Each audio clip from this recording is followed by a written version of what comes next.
আমরা এটার মধ্য দিয়ে একটু আমাদের আইনজীবীর সাথে আছেন, আমরা এটার মধ্য দিয়ে প্রমাণ পাবো যে সরকার কি দেশে আইনের শাসন চায় নাকি জঙ্গলি শাসন চায়। দুপুর থেকে আমরা জঙ্গলি শাসনের মধ্য দিয়ে গিয়েছি, অবশেষে সরকারকে যখন গলা চিপে ধরেছি তখন সরকার হলো মামলা নিতে বাধ্য হয়েছে। আমরা পুরো 18 কোটি মানুষেরকে বলবো সরকারের আপনারা গলা চিপে ধরুন, যাতে সরকার আইনের শাসন বাস্তবায়ন করে, কোনো জঙ্গলি শাসন নয়, এবং আইনমন্ত্রী তার বাড়ি থেকে আইনের শাসন বাস্তবায়ন শুরু করবেন বলে আমরা আশা রাখি।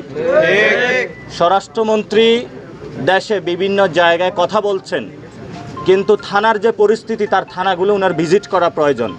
এটা কোনো থানা নয়, এটা আমাদের মধ্যযুগীয় বর্বরতার একটা যদি কোনো নিদর্শন থাকে সেটা হলো বাংলাদেশের বর্তমান থানাগুলো।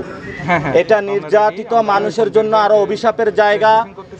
কোনো মানুষ যদি থানাতে ন্যায় বিচার প্রত্যাশা করে মামলা করতে চায়, এটা বাংলাদেশের আমি আজকের যে পরিস্থিতির মধ্যে দিয়ে গিয়েছি সুস্থ স্বাভাবিক কোনো যাত্রা নয়। এখানে যখন উপরের কল এসেছে তখনই মামলা নেওয়া হয়েছে। তারা দুপুর থেকে আমাদেরকে ঝুলিয়ে রেখেছে, বিদ্যুৎ বন্ধ করে দিয়েছিল। আমরা সুনির্দিষ্ট তথ্য প্রমাণের ভিত্তিতে 8 জনের নামে মামলা দিয়েছি।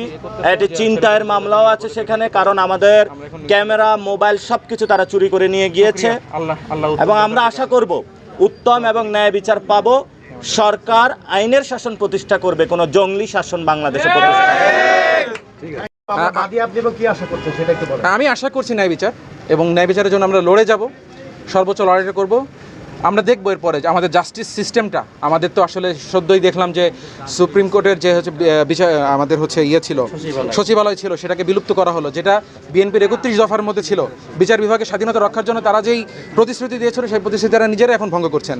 তো তারা তো নানা রকম জাস্টিফিকেশন দেন, হ্যাঁ, কাগজে কলমে ছাড়া তারা বাস্তবে তারা আমাদের বিচার ব্যবস্থাকে তারা উন্নত করছেন। তো আমরা দেখবো আসলে কতটা উন্নতি হয়েছে।